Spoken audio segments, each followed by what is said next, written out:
my first point. Listen, he says, I urge you, brothers and sisters, in view of God's mercy, my first point is remember God's mercy. I urge you. I urge you to remember God's mercy. I urge you to remember a time when you were not saved. You ain't always been saved. And sometimes we have to think about the fact that God kept you while you were not saved.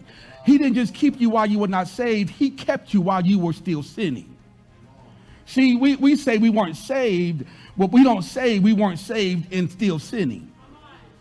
There's an aspect of life and living that you and I have to come to grips with, because we don't want to tell it all. We don't want to say it. We don't even want to remind ourselves of how we used to be. We try to cover that up, and we try to gloss over that, and we don't talk about the things that we used to do and how we used to do them and how far we were into doing them. We want to talk about the fact that, but I wasn't saved. I wasn't saved. Okay, I understand you weren't saved, but were you sinning?